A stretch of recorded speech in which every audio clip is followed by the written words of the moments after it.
Carina was a yoga instructor living on the beautiful island of Aruba, following a pretty much vegetarian diet for more than 10 years. But she realized something was missing.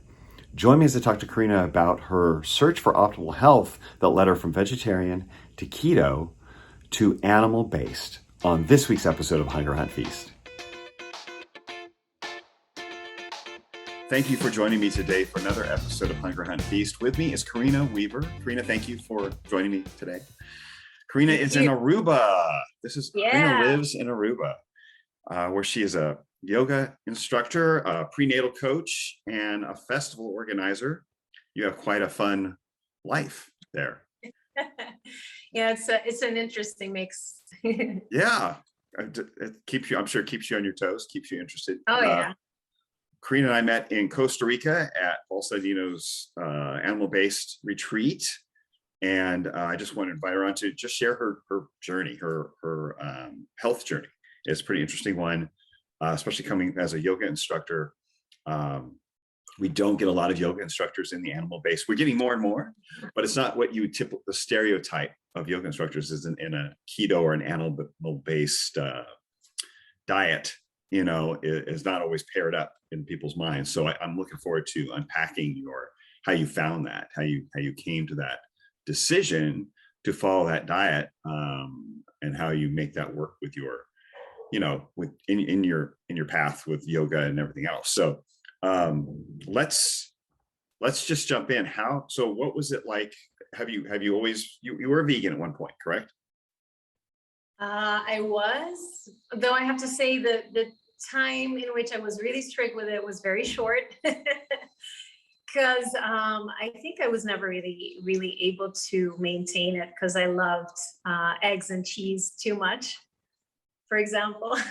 Gotcha. Yeah, Well, but I was largely vegetarian for way longer. Okay. Well, what caused you to go to vegetarian? I mean, you didn't grow up that way, I'm guessing, because you're Dutch, right? Your mom's Dutch or your father's Dutch? Yeah. Yes. My dad is Aruban. He's from here in Aruba, Okay. and my mom's half Dutch, half German. Okay. But we grew up eating mostly European food. So we did have we had meat in the meal as well. But when I went abroad, I went when I was 18 to the Netherlands to go study. Mm-hmm. And I had to cook for myself. And I was always very, let's say, a little too emotional and sensitive. So for me, the whole narrative that you would hear everywhere, that it was bad to eat animals, Sure. really had an impact on me. So once I had to cook my own meals, I just kind of decided, like, I'm not going to cook meats. I'm going to, try to keep that out as much as possible. So yeah, that's kind of how it was, pretty much an emotional decision. Okay. Yeah. Okay. No, so is your family fairly healthy growing up? I mean, you didn't have any health problems, or you just saw kind of a healthy, generally? I mean, you're an island, so people think of an island as like this idyllic area where everyone is just like tan and healthy and running on the beach and, doing jungle things or whatever it is you do on the island. But I mean, did you have a fairly healthy family environment growing up and all that, or what was that like? Not at all, actually. Okay. Well, I could split that up into two parts. Yeah, I have my microcosm at home with my family, and then I have the culture at large, both of which are not healthy at all. I would start with the island first. We have about 80% of the population is overweight or worse. Oh, wow. Obese, morbidly obese. So there's a lot going on with the diet and the culture. There's just carbs on top of carbs on top of carbs. And for context, we depend largely on tourism. So I think it's largely in part because of the influx of American diet culture, which for the past 30 years or so is not ideal. I think we can all agree on that. 40, maybe back 50. In the day, yeah. Back in the day, the original way that people would eat here was healthy. It was a lot of fish, a lot of iguanas, a lot of organs. like many traditional cultures, I think. So that has changed drastically in the last, for sure, 30 years, I think more. So yeah, we don't really have a healthy culture here. And at home, I grew up with both my parents are doctors. Oldest two siblings are doctors as well. And the diet was not at all something that we really paid any attention to. It was just kind of standard, you know, carbs, meat, veggies. Gotcha. And my dad, interestingly enough, is an internal medicine doctor, and he was obese for all of my life.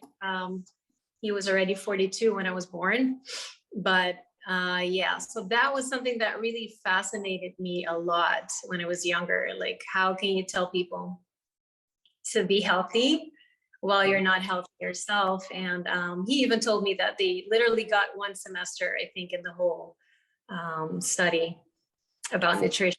On nutrition, yeah. Well, that's more than a lot of them yet. You know? Yeah, and I think generally the thought that they all share is that being a doctor means solving a problem with medicine, with drugs. Right. You know, so it's never really going deeper to the root cause of what is making people sick. Which, I mean, I love my family and I think they do a lovely job, but that was something that I always found interesting. Like, why are we approaching this in such a one-sided manner? So I was very much fascinated by human behavior in general. Like, why do people eat this way? Why do they have these habits? I studied psychology briefly and cultural anthropology, but life took a different turn, so I didn't finish that. But yeah, and some, like what you asked about eating healthy at home, no, it was not something that was modeled to me. But I think that's the case with most people that I talk to. That's just kind of the whole narrative. Everything that you hear your whole life is just so backwards. You know, like I told you a couple times, things are just backwards. Like you learn you have to eat your veggies, and it's okay if you leave your meat, you know, on the side. Eat your potatoes, eat your fries. Right. Well, yeah, it's true. So we got a dog barking in the back. Yeah, I heard that. Yeah, it's an active household. So you went into Holland, or you went to Netherlands, excuse me, and you started eating vegan just out of just emotional decisions, kind of a cultural, being college kid kind of thing to do, but it didn't last long. Is that what you said? It was kind of a short-lived. Yeah, well, it was, I think it was mostly emotional decision. Also, kind of like back in that time, there weren't that many people around me that were vegetarians. So it was kind of also, I guess, a way to be different. But I did do most of the time when I would cook for myself, just by myself, it would be meatless. And once I got into long-term relationship, I started cooking more for two people, and then I would just kind of adjust, you know. But whenever I was alone, I would mostly do vegetarian meals. Yeah, not vegan. I would have cheese and eggs, but no meat. Gotcha. Okay, so how did that work for you? I mean, was that something that you felt healthy, felt good, or because something stimulated a change? Obviously, what was it that caused you to shift from that way of thinking to the next phase? I think at the beginning, it wasn't really, it didn't really have a bad effect necessarily on my health. When you're 20, things don't really affect you that much. That's true. You just kind of bounce. You kind of feel invincible, you know, you drink too much, you party too much, and it doesn't matter. But once I gave birth and I became a mom, that's when I really suddenly realized, oh crap, like everything I eat goes right into my baby, when I started breastfeeding, especially. So that's when I started to think more about, like, not just emotionally what I want to eat, but what is healthy to eat. Right. And I started researching more and learning more for myself. But even then, I think nowadays, even if you do any research, there's a lot of mixed messages, and you get a lot of mainly stories about meat being bad.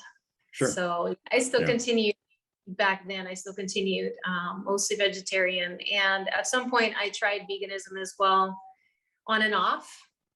I can never stick to it very long. Yeah, that's kind of how the journey started with regards to finding ways to achieve optimal health. I think that was the goal. That was the goal, right? But yeah, it took a long time before I ended up here. Well, yeah, I mean, a lot of us, it does. We try things and we think, okay, this is supposed to work, or this is supposed to have and we have a mindset of discipline, try to apply discipline to it, but sometimes beyond the point of listening to what it's like, or paying attention to the results that we're seeing without bias. Like we have this bias of, well, maybe I just need to work this out. Maybe I need to figure this out a little better, or in time, maybe my body will change. But sometimes we overstay the experiment beyond where we're ignoring the signals sometimes. At least I did, and overstayed until I finally got sick, when I was a vegetarian. And realized I'm not recovering. I'm not getting better. I'm not healing. I'm not as healthy. I'm as energetic as I was prior to this. So you must have had some sort of aha moment, or was there something you came across that caused you to like shift your thinking? Or oh, absolutely, yeah. I think before I got to the point where I discovered the light, say that the thing that really changed my mindset about it completely, about healthy diet. I just kind of always believed that, okay, say if I read that I need the superfoods, like for example, goji berries, chia seeds, I don't know, the whole list of the plant-based so-called healthy food. Right. Even though I would not feel great, I would feel very lethargic, just get sick very easily, struggle with weight not being stable, just constantly whatever I would stray from my diet, it would just go all over the place, hormonal issues. And yet you kind of just tell yourself like, this is supposed to be healthy. So, I guess being healthy means suffering. Wow. You kind of just get used to that and tell yourself that, well, at least I'm eating the right stuff. And Right. the salad does not taste very great, but it's healthy, so I'm gonna eat it, Right. And then at some point I really felt like it was getting worse and I was not feeling good at all.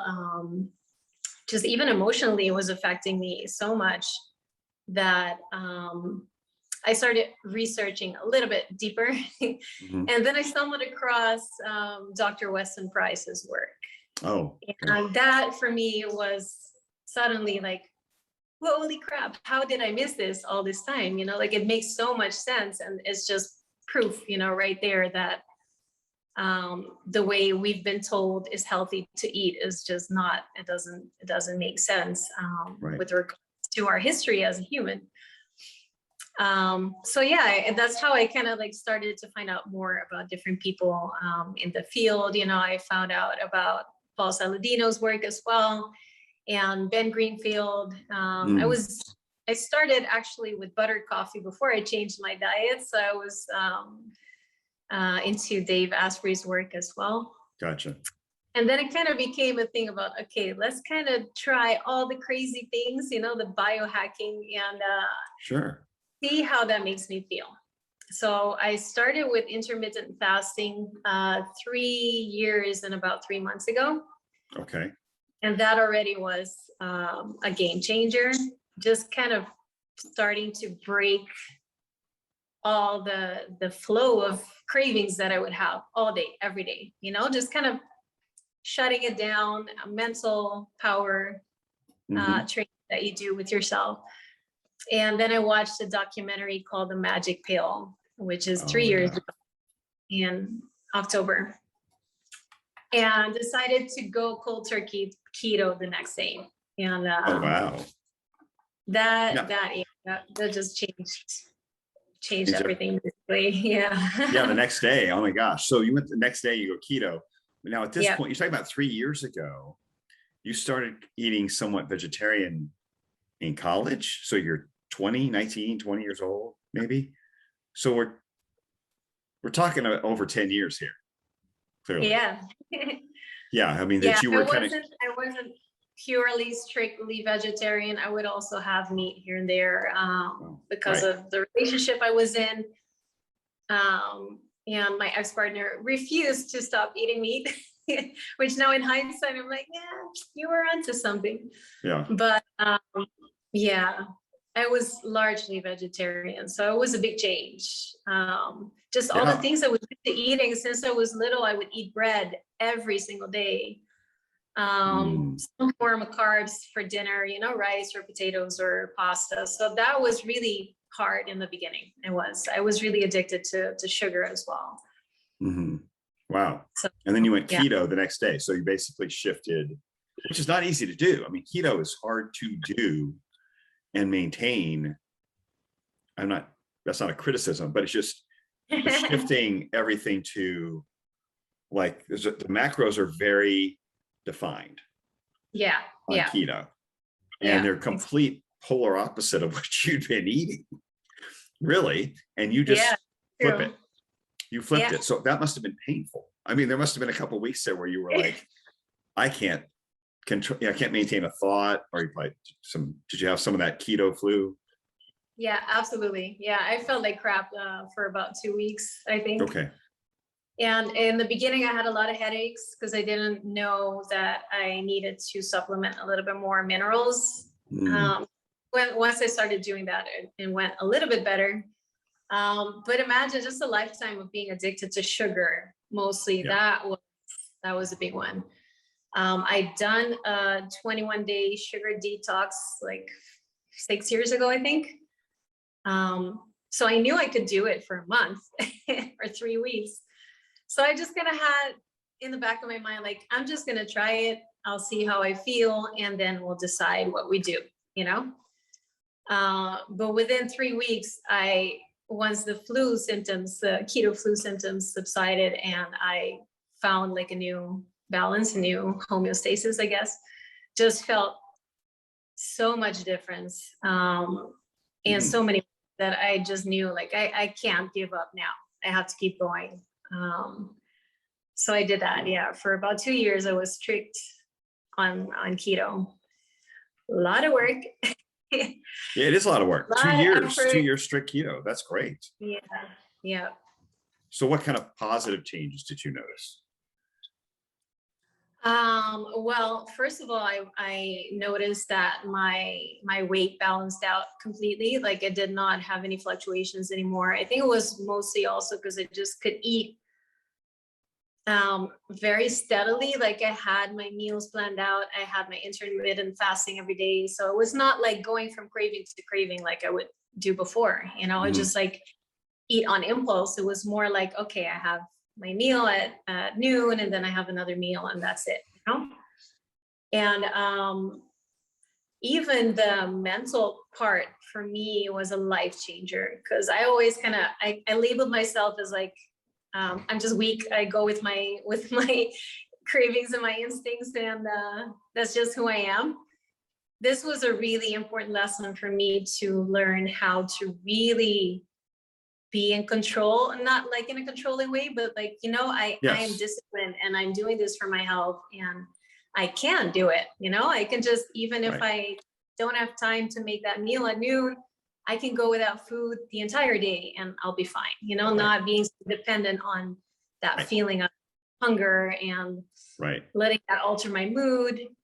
It gave you self-control over it. It gave you self-control. It gave you, like you were the master of what you were eating in your diet, and it wasn't manipulating you. Right. I understand what you mean. Exactly. Yeah. And I think as a yoga teacher, with regards to my spiritual journey, that was a very important lesson that I had to learn as well. And I think in a spiritual sense, overcoming the physical carnal impulses and being able to transcend that and, you know, be in control and do the right thing at any given moment, that was really big for me. Yeah. And that kind of gave me more confidence in every way as well in my life. So yeah, much more than just physical. It had mental benefits as well. And just for working out, I had more energy. I would sleep better. I could focus better for longer as well. Yeah, just so many things. And Right. I didn't even know that I could feel that good because I just felt not so great for so long. Right. So Wow. yeah, So then once you got used to it, it was very easy to maintain. absolutely. It took the work. I mean, you had to think through, okay, this is what I'm going to eat. You had to plan it. This is, so were you really focused on like how much protein, how much fat, like not going overboard on the protein, having mostly fat, like 50-60% fat? I have to be honest, I wasn't that strict with regards to the macros because I kind of wanted to make it taste good mostly. Sure. So I was kind of like winging it. You know, I knew more or less what the ratios would be. So I just kind of made my meals based on that. Did have a lot of fat, definitely. And not so much organ meats, which is what came later during the journey. But again, like I mentioned earlier, it was just a lot of work because I was really basically trying to make meals replacing the carbs. You know, like, okay, I'm going to make cauliflower rice, or I'm going to make keto-friendly cake. You know, things that would cost me a lot of time and a lot of effort and didn't really contribute to my diet in the long term. Right. Nutritionally. So that's also why eventually I started to transition to what I'm at now. Okay. So it became a lot of work. So you were eating a lot of foods that were like sort of substitutes, like you said, for what you had eaten before, but they weren't very nutrient dense. They were just kind of like filling a spot, a substitute. Yeah, a substitute or something to make you feel like you were eating foods that you ate before, but they were just low carb. And exactly. Yeah. So a little bit of dirty keto sneaking in there as well. Yeah. It wasn't, I wasn't very dirty, but it was sloppy. Gotcha. Well, it sounds like you were making a lot at home. You weren't just buying packaged keto stuff, but you were like using, if you're making cakes, I'm guessing you're using like coconut flours and almond flours and stuff like that. Yeah, that was packaged. Yeah. But most of the other stuff was, I would make like the cauliflower rice from scratch. A lot of cauliflower in my meals.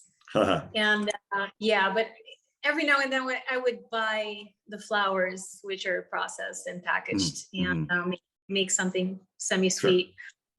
Yeah. Now, how was your digestion through all this? Because one theme I hear from a lot of people, especially women, is many of their dietary transitions are also driven, at least in part, by dealing with digestive health or digestive complications. And so was that ever an issue with going, or like transitioning from vegetarian, or would you experience vegetarian to keto? Was there ever a problem with that kind of, where like you just felt like that was a sign of something's not right because I just can't process this stuff very well? Or was that not really a big deal for you? Uh-oh, I think you froze for a second.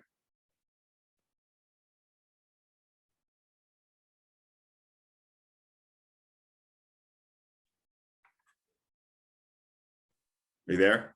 Oh, here we go. You froze for a second. Yeah. It may have been me. Yeah. Okay. It might be mine. Yeah. I mean, before, when I was eating the regular semi-vegetarian meals, a lot of bloating. Okay. And a lot of, I know that it just was a lot of hormonal stuff going on. Probably maybe some hypothyroid issue, because the weight was just all over the place. And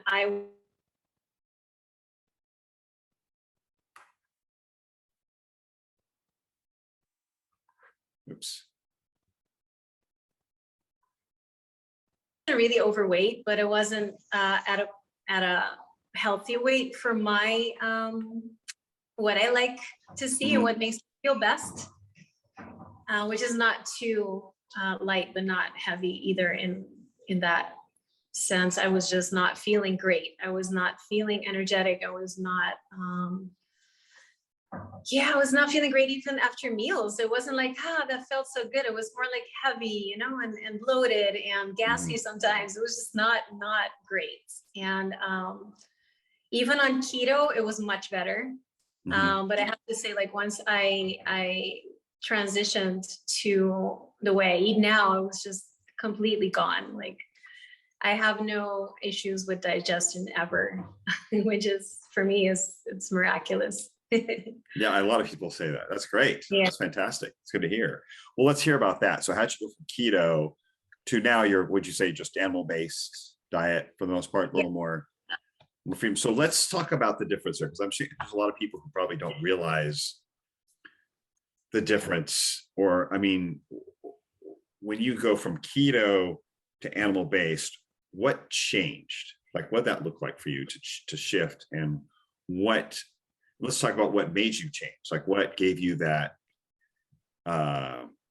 what triggered you to say, hey, maybe this is the ideal way. Let me try this. Well, I think it started, first of all, that I felt that I lost a lot of weight in the beginning, and then kind of just stayed stable. And I was pretty strict keto for 2 years.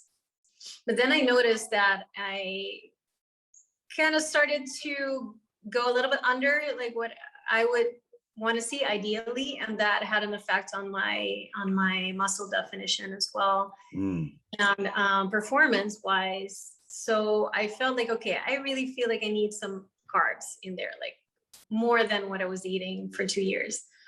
So I decided to be a little bit more intuitive about how I eat, instead of being like, okay, this is what I have to eat because it's keto and that's not keto. I wanted to learn to listen to my body and learn to, listen to what feels best and what kind of conduces to an optimal life in every sense. So not just with regards to diet, but just my environment, the people around me, things, my habits every day. So that was a big part, was how I ate had to change, because I just felt like it's not efficient with regards to time. I'm losing a little bit too much weight, and I feel like I need to listen more to what my body wants to eat. So that was an interesting journey. It did not go immediately to carnivore or animal based. It was more like a transition period, kind of like eating different foods, seeing how they made me feel, more fruit, less fruit. Gotcha.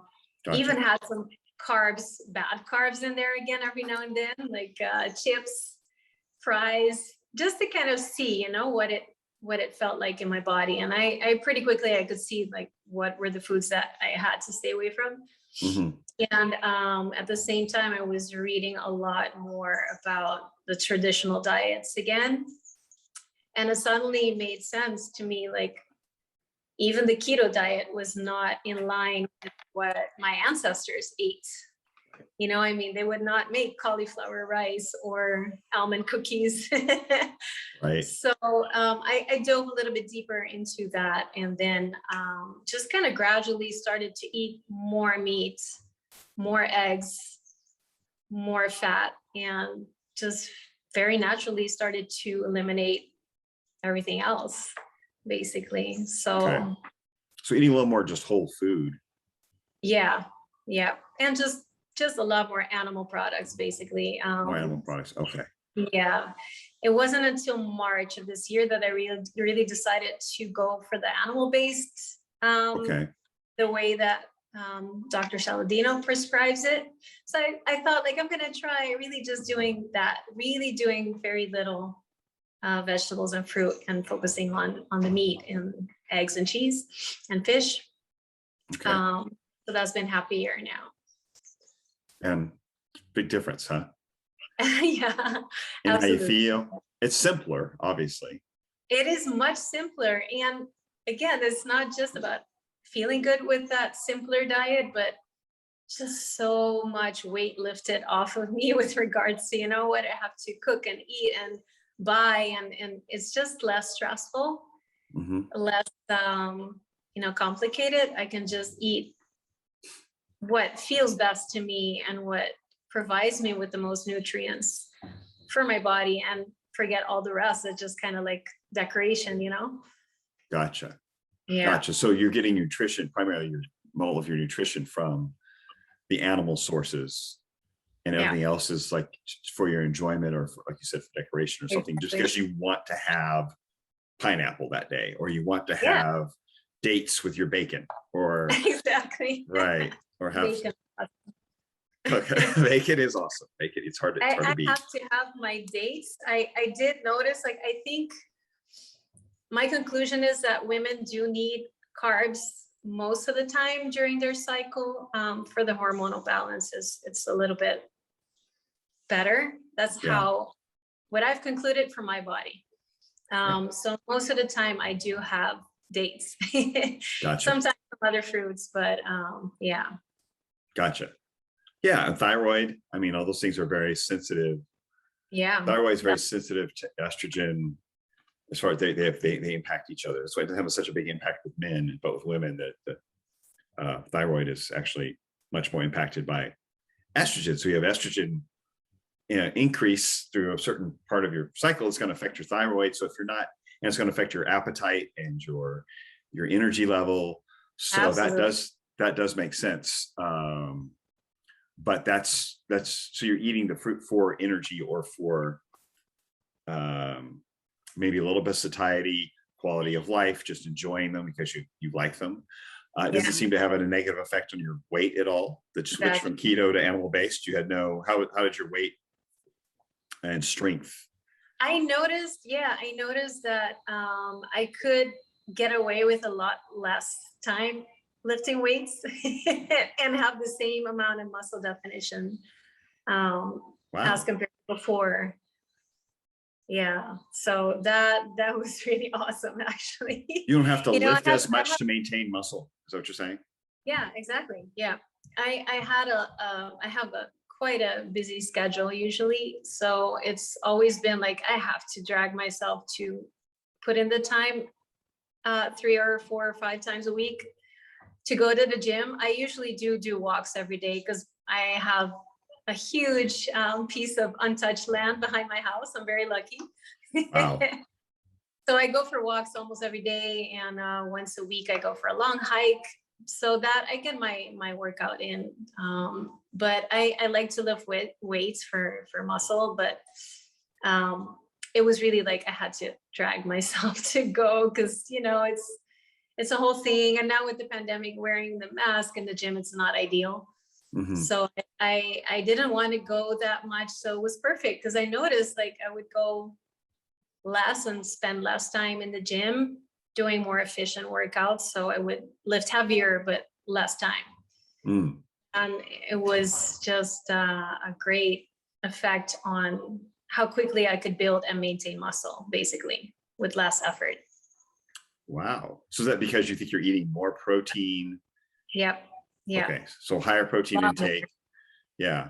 Do you have an idea of what that, like a lot of people get into, you know, I'm eating, some people say 1 pound or close to 1 gram of protein per pound of body weight or anything like that. Do you measure it like that, or do you pretty much just eat intuitively? I just put more meat on my plate and I eat when I feel like I need to eat. Is it more intuitive? Yeah, it is. Okay. For me, it is completely intuitive. Like I don't believe that we really need to. I think most people don't need to count calories or macros even. Like if you really listen to your body, it takes some practice. So most people are so out of tune with their bodies that sometimes they need the guidelines to get them there, and then they can exactly. It's good to have the guidelines in the beginning, so you kind of get to a point where you eliminate all the noise, like the stories that you've learned and the cravings that you have and the bad habits that you have. And once you narrow it down to like, okay, this is good and what I need to eat approximately, the amounts as well. And then you can start to pay more attention to how that makes you feel. And then you can adjust. And that's what it's been like for me, at least. Like, I think it's very important.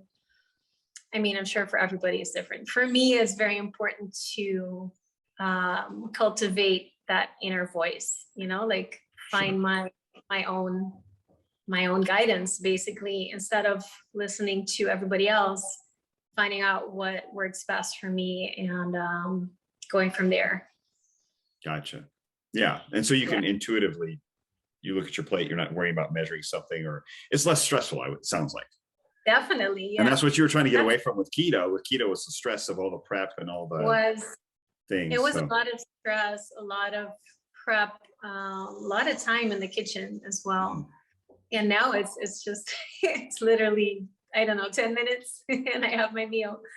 So I love that. It's awesome. I really believe that stress is one of the #1 causes of problems with our health, not just our diet, and can cause a lot of bad things to happen in your body at a way too early age. You can age sooner, die sooner.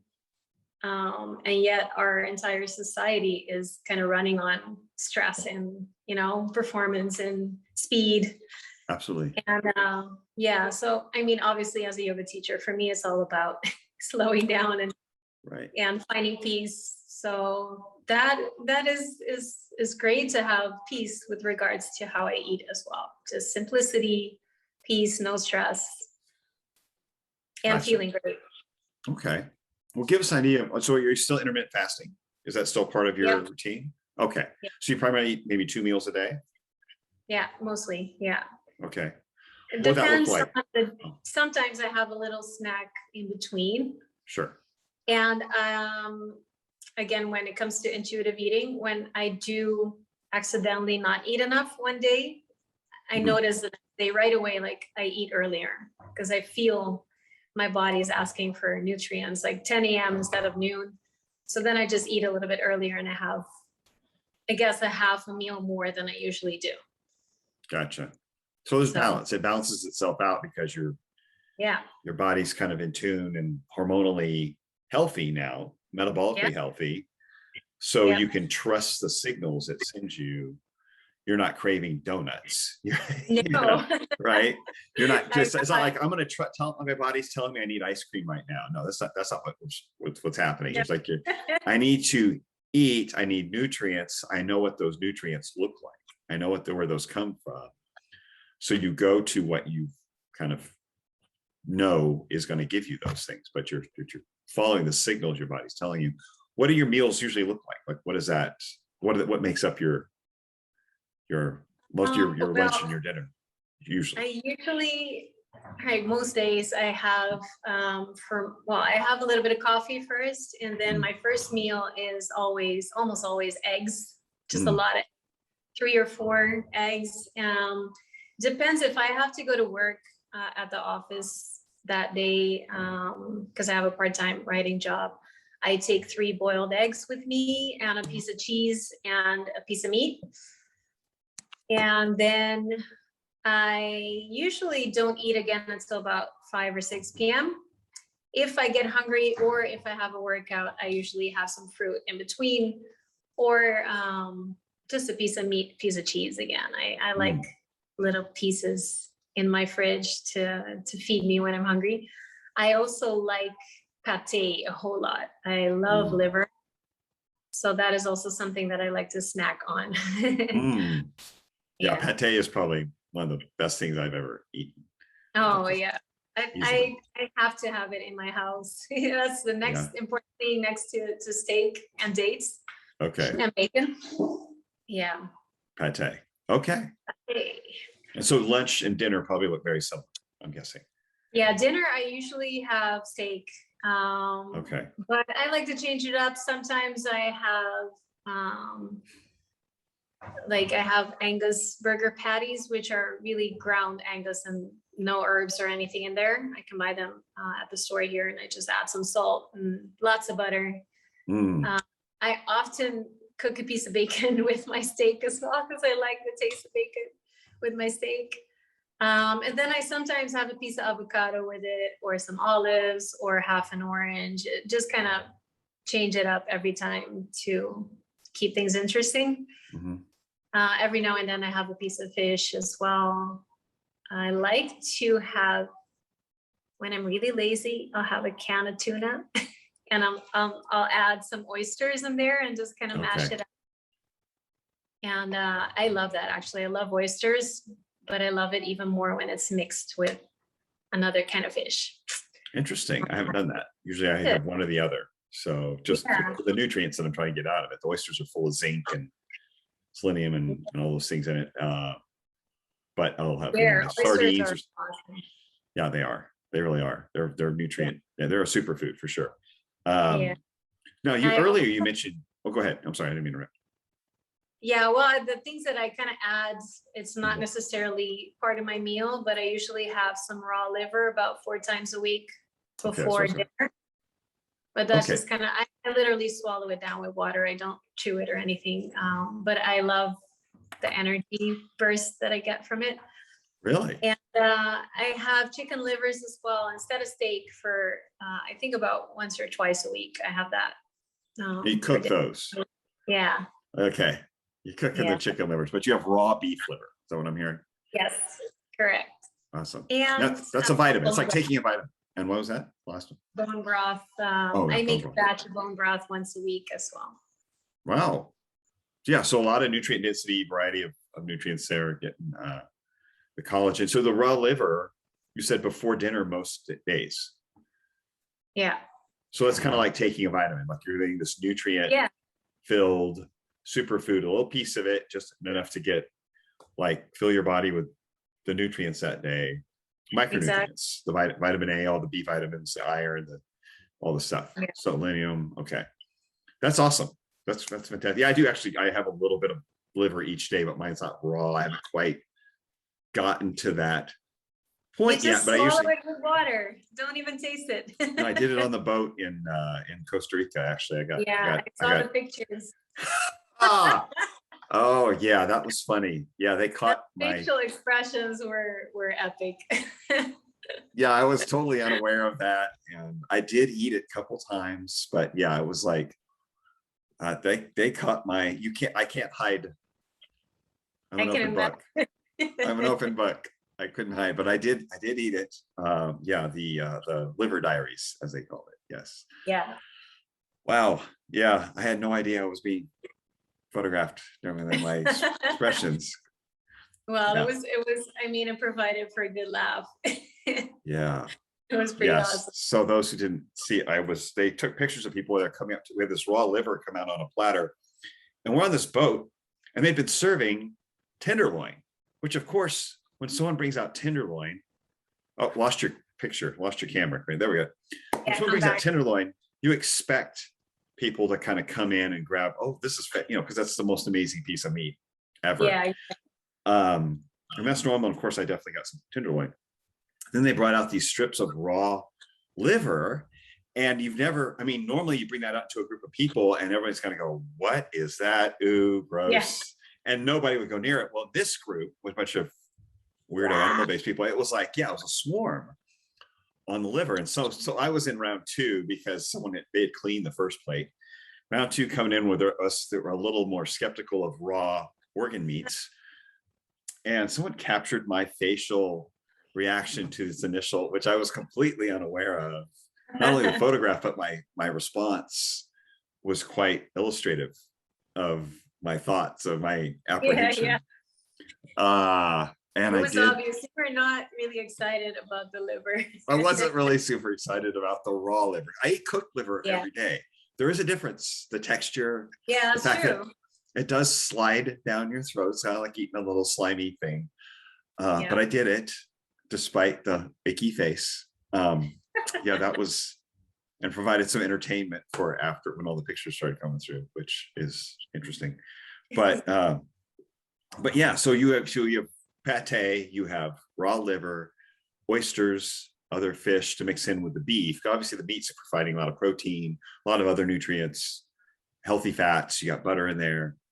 So your liver and your pate and your oysters and fish are really giving you a lot more of the micronutrients that may not be in the beef most of the time. So that's fantastic. So you've really figured out how to get what you need from animal sources. So everything else, like the dates and the olives and the avocado, are just really, like you said, they're for your enjoyment, for your quality of life, and a little bit of energy just to help things balance out, because you're active, you're hiking, you're lifting, you're at the weight you want to be, and you're not trying to like do anything other than just perform better, right? And plus you're teaching yoga, and so you're very active. I think that more than anything else, I just really want to stay fit and healthy for as long as possible. Sure. You know, I always make a joke that I want to become 100 years old, which, I mean, I think that we have a pretty good shot with this diet. Yeah. I have to say, though, I have to add to what I said about what I eat, that for me, the game changer was definitely adding organs. Which during the keto period for me I was not really having organs at all.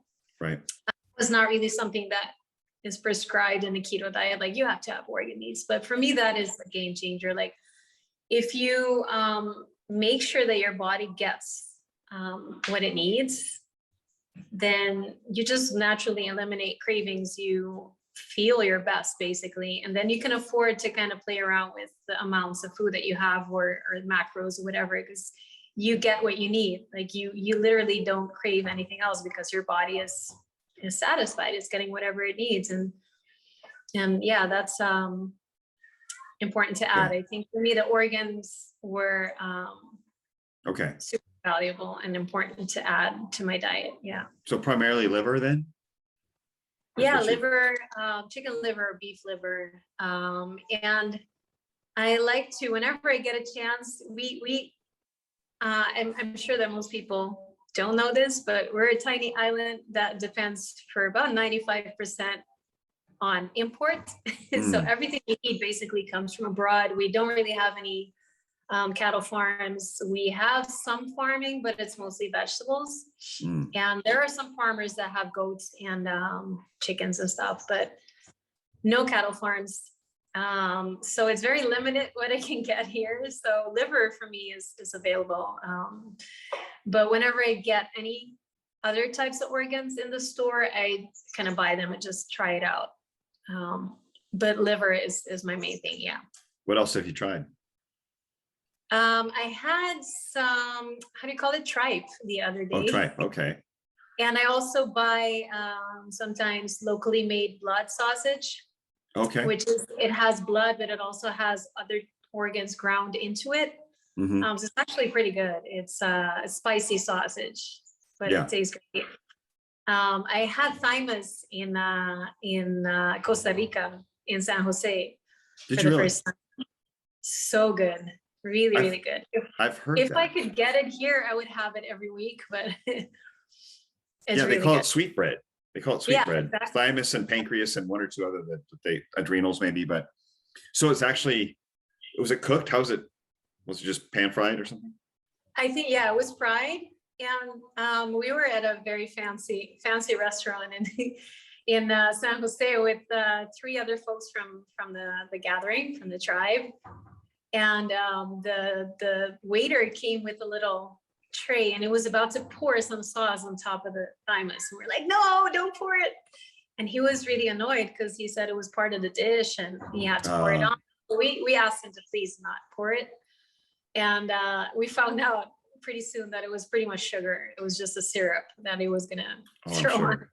So we were happy that we didn't get the sauce, but it tasted so good. It did not need anything. It was just amazing flavor. Just super smooth, soft, and melts in your mouth. It's definitely recommend it.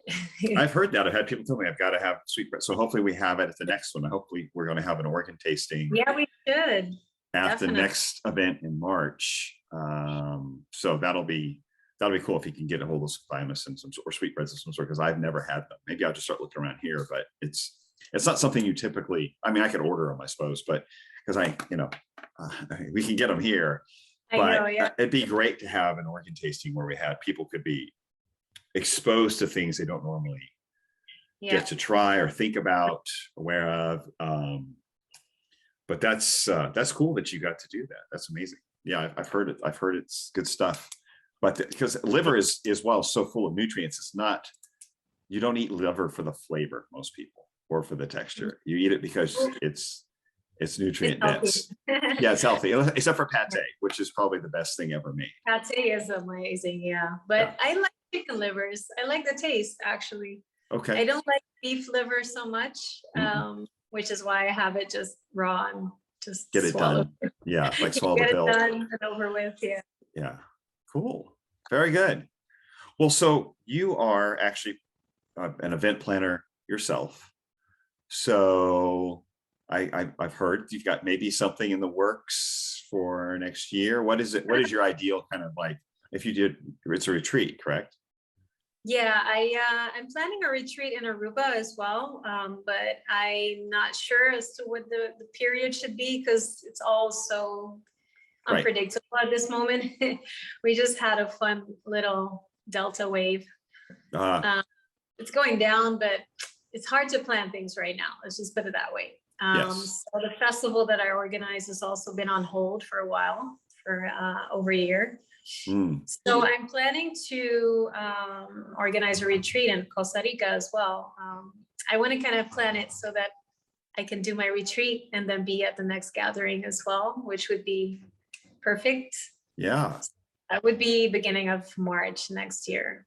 Okay. So what would you include in your retreat? Like, what does that look like to you? Or when you have a retreat, what do your retreats include? Well, what I usually focus on, and that's kind of my focus on my social media as well, is helping people to reconnect to nature and to themselves. So I do that through yoga and through art classes and through just immersion in nature, So what I do mostly with my daily life, and I like to kind of help people rediscover how valuable it is to spend time in nature and to be silent and to reconnect to your body by movement and breath. So yeah, it's kind of like a reconnecting retreat. That's kind of my goal, my aim. Gotcha. So yoga, art, and nature. Yeah.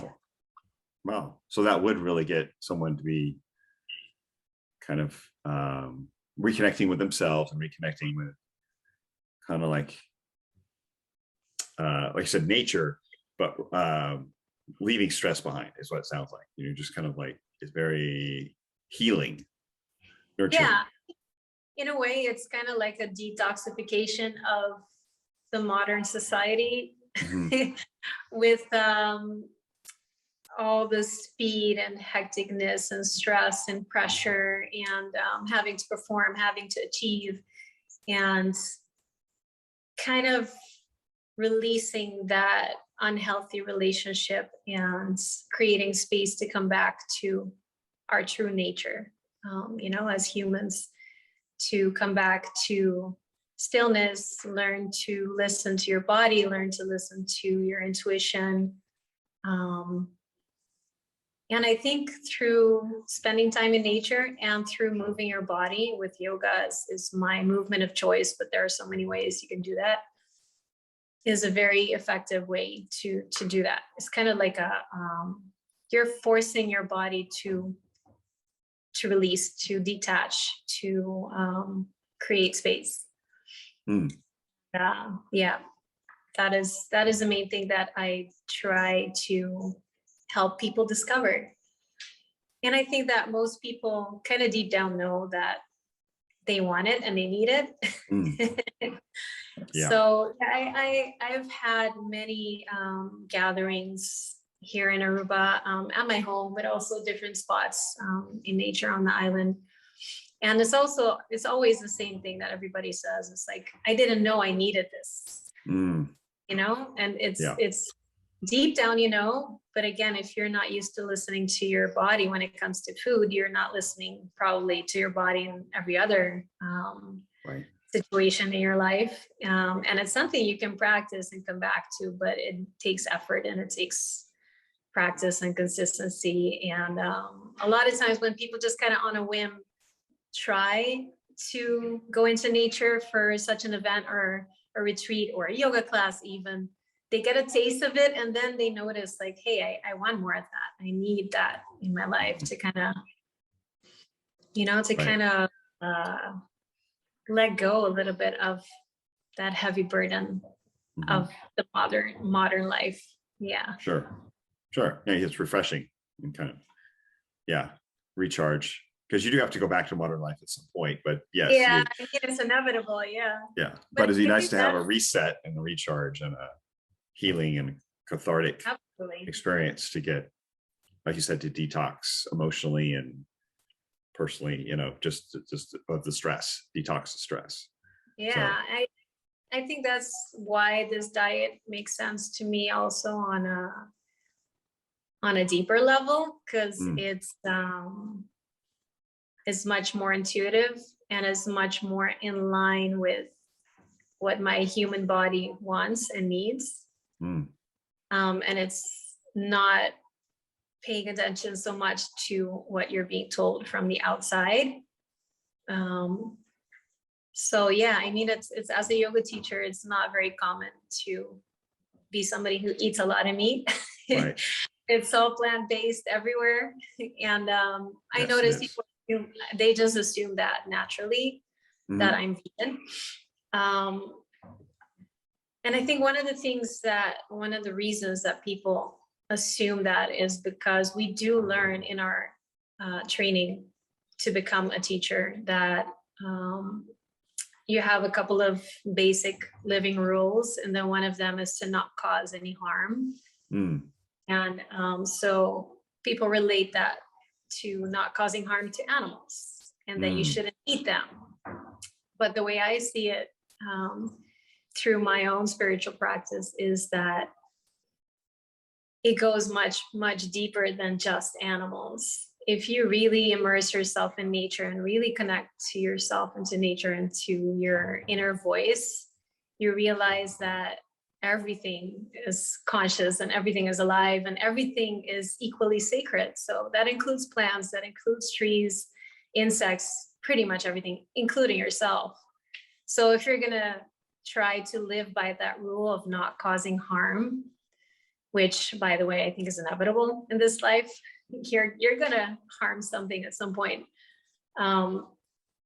then whether you take the life of an animal to feed your body to continue living, or you take the life of a plant to feed your body to continue living, something is going to die for you to live. And you can choose to be very grateful for that and very aware of that sacred life that is being taken for you to continue living. And that is the natural cycle of nature as well. So to me, that was a game changer, because I was emotionally and psychologically very much attached to the idea of not eating animals because of that. Like I felt it's a bad thing. But I think growing spiritually also, I realized like it's not that black and white. It's not if you don't eat animals, you're not causing any harm, because even with monocropping and mass farming, lots of animals are as well. Oh yeah. So there really is no way around it anymore. Actually, squirrels, rabbits, lots of animals get exactly. Yeah, as opposed to just one large cow, one life. You have multiple small animals who are truly. Yeah.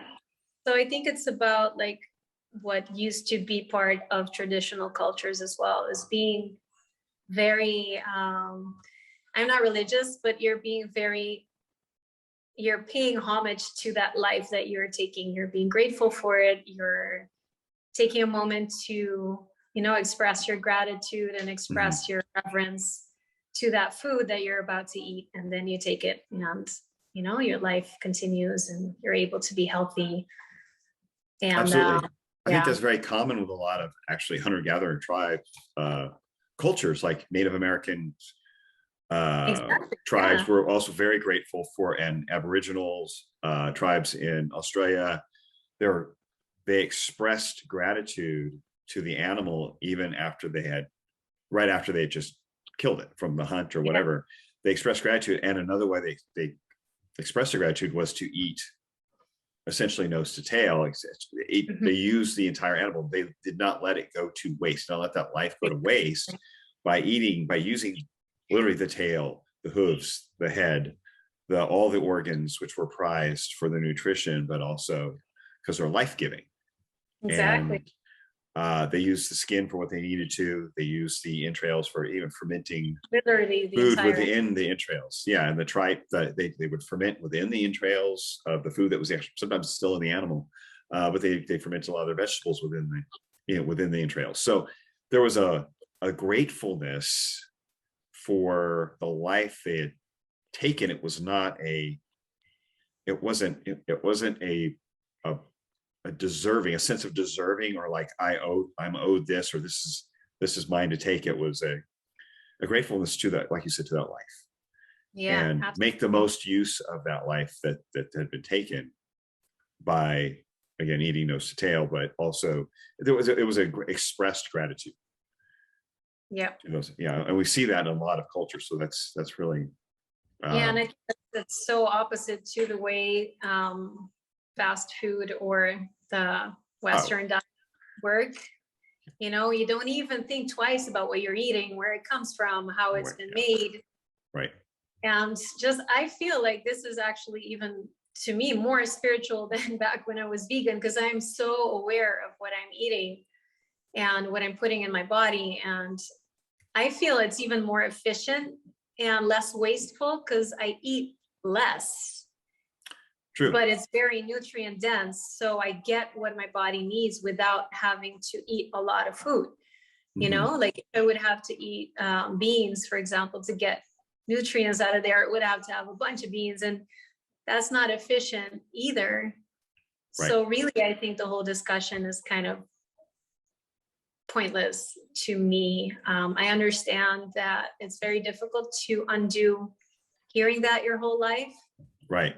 So that's, I think, I mean, I understand people who are very vocal about this being a problem. Right. Right. Yeah. Yeah. That's okay. That's okay. Yeah. And I understand. Yeah. There's a lot of noise about it, but it doesn't add up when you're chasing protein or chasing the nutrients that you need, as you said, in an abundance of food, only to avoid eating one particular type of food. That is the only goal, is to avoid one particular type of food, and you end up consuming far more of nutrient poor food that isn't giving you what you need in that search of, or the seeking, and you're still not getting what you need in many cases. You're still not getting enough of those. Yeah. Still not healthy at the end of the day. Right. Yeah. Yeah. Yeah, absolutely. I think, like I told you before, I think that whenever somebody tries to have that conversation with me, I don't usually like to have that discussion. Right. Simply because I know that we're not going to agree, and there's no point for me to put my energy in that. But I always think in the back of my mind, like, we'll talk in a couple of years, because I think a lot of people are going to start to realize. Oh yeah. What's up.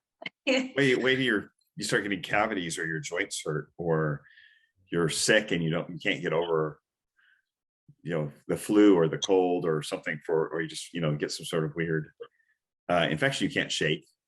Yeah. And you feel weak and lethargic, like you were feeling. I went through the same thing. At what point do you start listening to that? At what point do you start? Exactly. How bad does it have to get? Yeah. How bad does it have to get before you pay? And for some people, it's decades before they listen.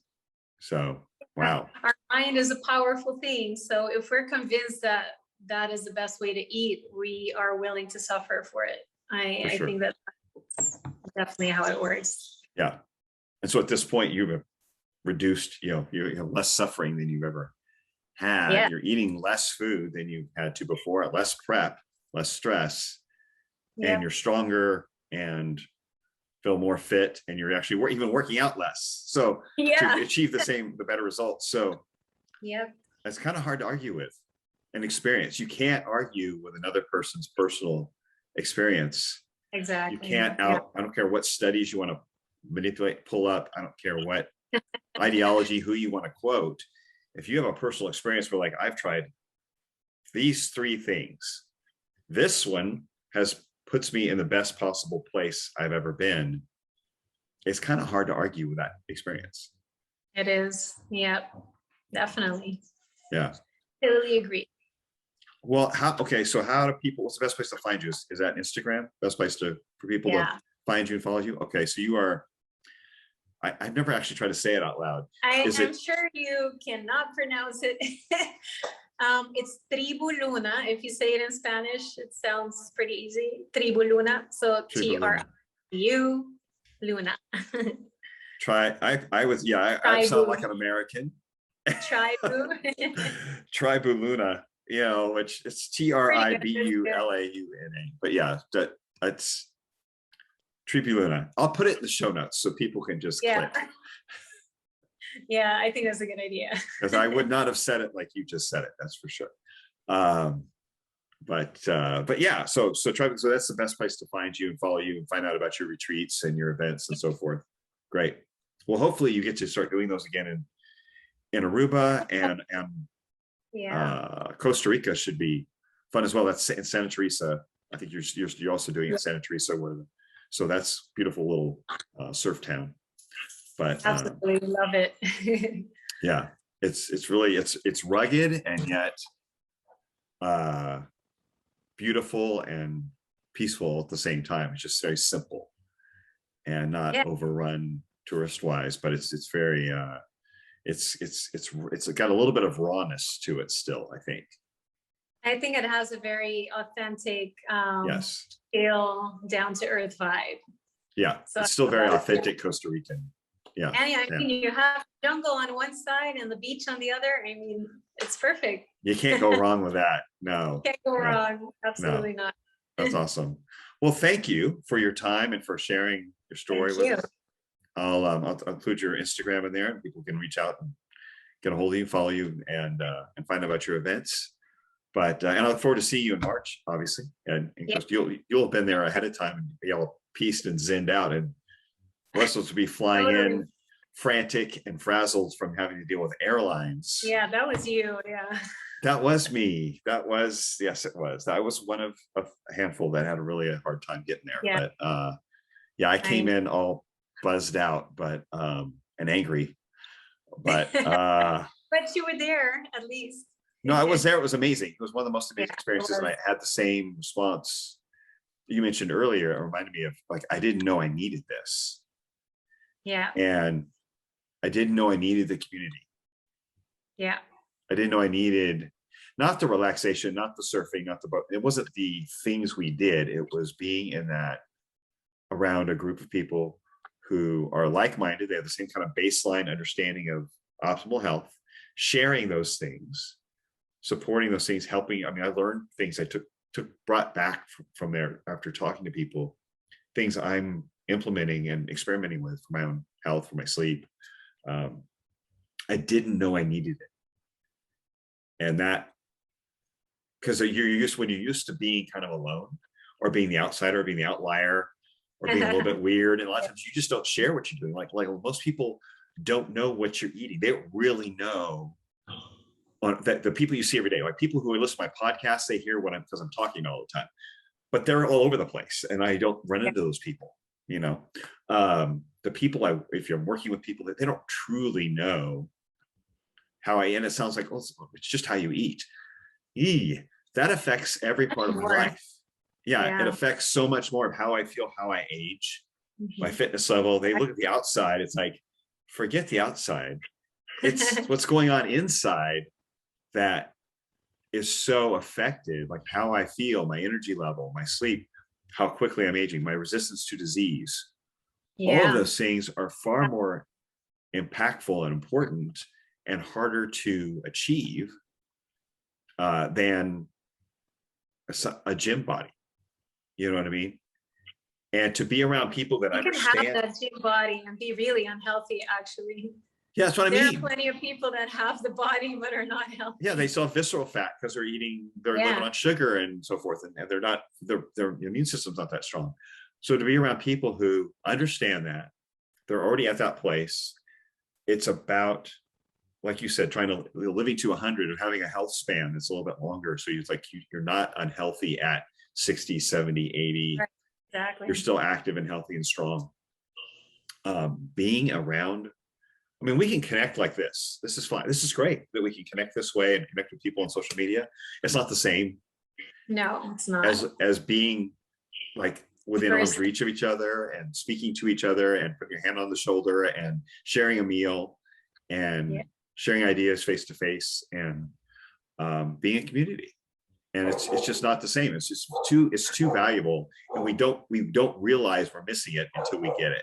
And that's what I found. I think that's what you're trying to create with your retreat, in some sense, in a smaller, more focused scale with the art and the yoga but then at the same time, you're giving at that point with your retreat, you're giving to those people, and then you're going to turn around and receive at Paul's retreat from everyone else who is like-minded like you, and you're going to get refilled and re-energized and refreshed. I think you said that you felt that way as well.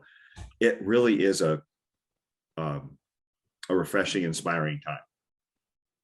It is amazing. I think because you don't realize how valuable it is to meet people that kind of, like you said, have that same baseline of just that passion of living this way. It's not just about food. No, I mean, like Paul says, the remembering, it's a lot much more than just eating this way, you know? And no, the eating is a means to the end. Exactly. Yeah. With the end being optimal health. Yeah. Just already having the mindset to arrive at this diet, that was like what made it so special, that everybody there had that mindset, like so open and so curious and so hungry for knowledge. And I don't know, just coming from different places of the world, and yet we all connected so well. And right. And we all didn't eat exactly the same either. We weren't all eating the same. It was similar. It was similar, but there's a lot of nuance, a lot of variety. And some people could only eat a certain way because of their health, because of their gut, because of their digestion. And some people had more freedom with other things based on their current level of health and what they enjoyed. But so it wasn't dogmatic. It wasn't like we all had the same plate at all.